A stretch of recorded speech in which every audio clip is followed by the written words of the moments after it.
The rain had softened into a grey mist by the time Ethan finally reached the old bus terminal at the edge of the city, the kind of forgotten place where flickering lights buzzed like tired insects, and people passed through without ever looking back.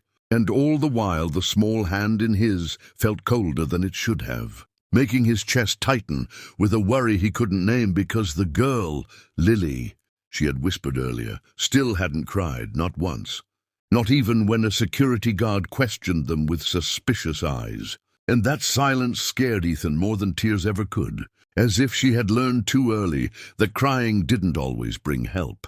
He crouched to her level again, ignoring the ache in his knees from years of working double shifts, and spoke softly, telling her they would find her mom, promising it the way he promised his own son every night, that tomorrow would be better, even when he wasn't sure it would be.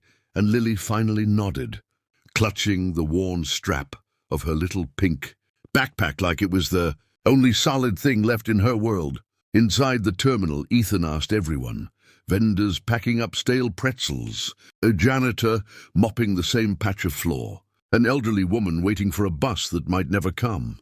But no one had seen a frantic mother searching for a lost child. And with every sorry, Ethan felt the weight of responsibility grow heavier, yet he refused to let go, because single fathers learned early that walking away was not an option. Not when a child needed you, not when you knew how it felt to be alone. Lily eventually spoke again, her voice barely louder than the rain, saying her mom had said, "Stay right here. I'll be back in 1 minute." And that minute had stretched into hours, and Ethan felt anger flare, not at the mother, but at the world that forced people to rush, to trust the wrong moments, to believe nothing bad would happen just this once. He bought Lily a warm drink from the last open kiosk, watching her small hands wrap around the cup. And for the first time she smiled, a fragile thing that nearly broke him, because it reminded him of his own son's smile after his mother passed away. That same mix of bravery and sadness that children wore like armor. The terminal loudspeaker crackled with an announcement, and suddenly Ethan had an idea, a desperate one, and he spoke to the manager, convincing him to make a call about a lost child, describing Lily's dress, her backpack, her calm eyes. And when the message echoed through the terminal, time seemed to stop, every second stretching like a held breath. Moments later, Lily's grip tightened painfully around his fingers as footsteps echoed from the far entrance, hurried and sharp, and a woman's voice called Lily's name with a fear so raw it cut through the noise.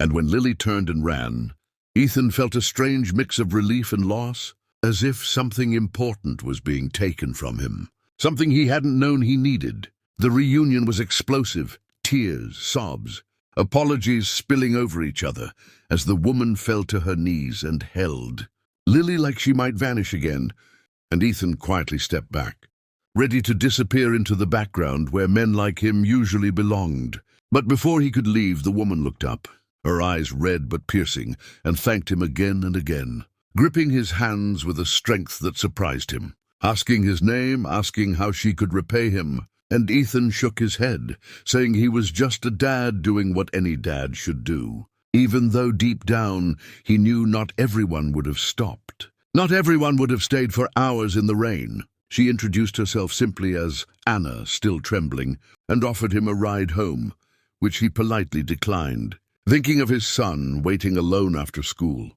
But as he walked away, he felt her gaze linger on his back, as if she were memorizing him, and he never once imagined that this chance encounter would follow him, reshape his life, and pull him into a world he had only seen from a distance. Because what Ethan didn't know, what no one at that terminal knew, was that the frantic woman clutching her child was not just any mother, but one of the most powerful billionaires in the country, a woman whose name moved markets and controlled empires. And hours later, when fate placed Ethan in her path again, the balance of power, gratitude, and destiny would collide in ways none of them were ready for. And before we continue into that shocking moment, remember this: stories like this remind us that kindness still changes lives. So if you believe one good deed can rewrite destiny, Don't forget to subscribe to the channel, because the next chapter will prove just how far a single act of compassion can go. Hours later, Ethan never expected fate to circle back so quickly, especially not on a night when exhaustion clung to him, heavier than the rain-soaked jacket on his shoulders. Because after leaving the bus terminal, he rushed home to his small apartment where his son, Noah, sat at the kitchen table pretending to do homework, while clearly waiting for his dad. And when Ethan apologized for being late, Noah simply smiled and said, "You helped someone again, didn't you?" Those words hitting Ethan like a quiet reminder of the kind of man he was trying to raise. And as they ate leftover soup and shared the kind of silence only family understands, Ethan thought the day was finally done, unaware that across the city, in a glass-walled penthouse glowing above the skyline, Anna Laurent, the woman he had just helped, stood, staring out at the city, with her daughter asleep in her arms, replaying every second of that terrifying afternoon and every detail of the man who had refused to leave her child's side.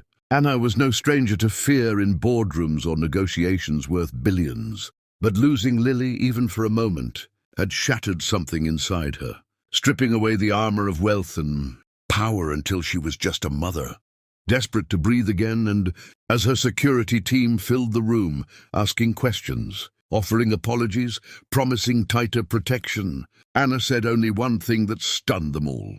"Find the man who helped my daughter. I need to see him tonight."